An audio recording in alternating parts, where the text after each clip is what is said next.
je gauw naar dit verhaal. Wat piepet er? Bij Tomke voor het huis stiert een bestelauto. In het huis is een vrouw aan het werk. Ze had een overal aan. Wat doet die vrouw hier, Cornelia? Dat is een monteur, Tomke. Ze had de verwarming even nijsjoen. Als het winter wordt, dan maar wij vol warm zitten. Oh, ze is al klaar. De monteur stapt weer in de bestelwagen en riet voort. Ik zet de container even bij de dik, ja? De container van mevrouw Dijkstra door ik. Nou, ze zou wel weer een praatje met je willen. Dat het keer wel even worden. Oké. Cornelia gaat naar boeten. Tomke zit op een vlier. Hij let zijn autootjes oer het kleed rieden. Aan de kant, Romke. Want hier komt monteur Tomke. Is hier misschien de verwarming stikken? Nee, heer. Mijn koer is lekker warm. Oh, wacht even. Monteur Tomke met pisje. Tomke gaat de gong in naar het huske. Hij gaat kreeg zitten. In hem jet er piep. Wat weer dat? De piepen wat?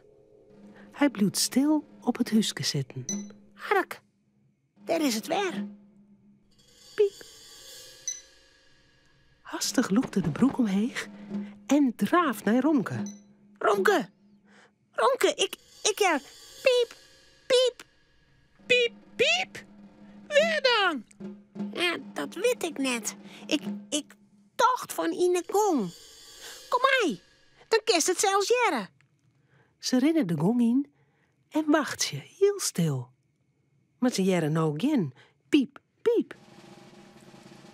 Misschien het wel een moes, Tomke. Nee, het weer geen moes.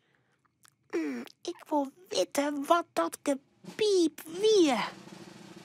Wacht eens even. Ik piep. Maar het komt uit de keuken.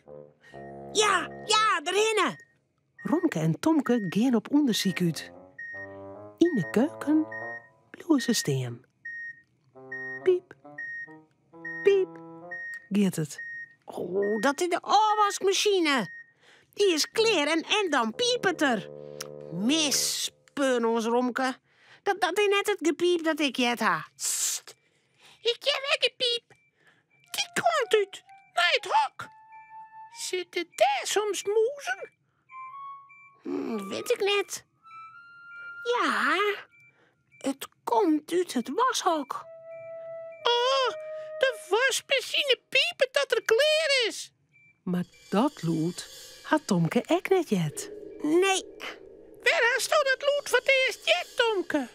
Ik zie het op het huske en doe jette ik van piep. Echt weer.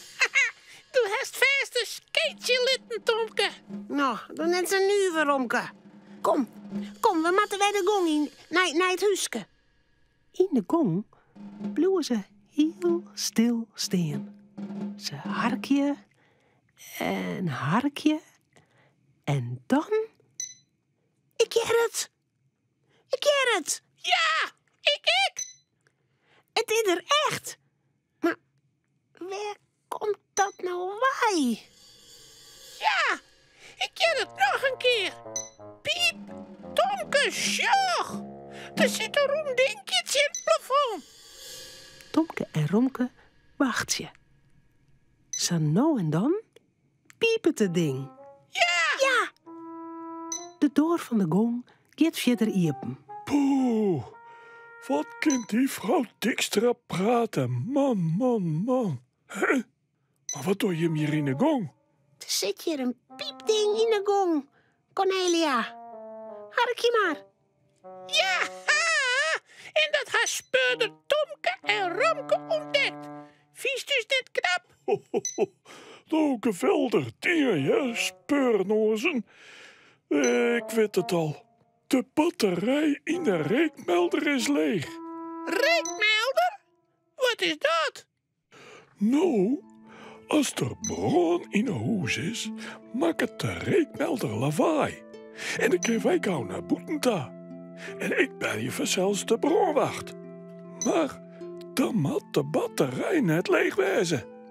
Moet er nou dan weer een monteur komen, Cornelia? Nee, hè. Ik heb hier even een trapje en dan zet ik er zelfs een nieuwe batterij in.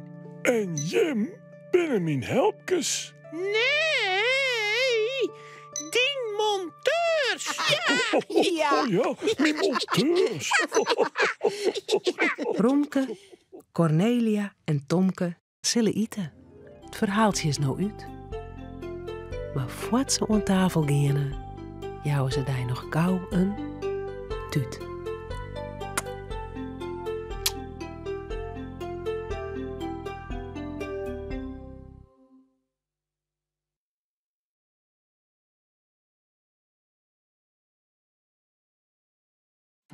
Bij de Tonk-uitstuurings is meer themamateriaal te verkrijgen, zoals boeken, spultjes en handleerings. Zorg op tomke.nl voor meer informatie. Vies dit echt een leuke video? Op het Chilse YouTube-kanaal kun je er nog volle meer Frieske filmpjes zien.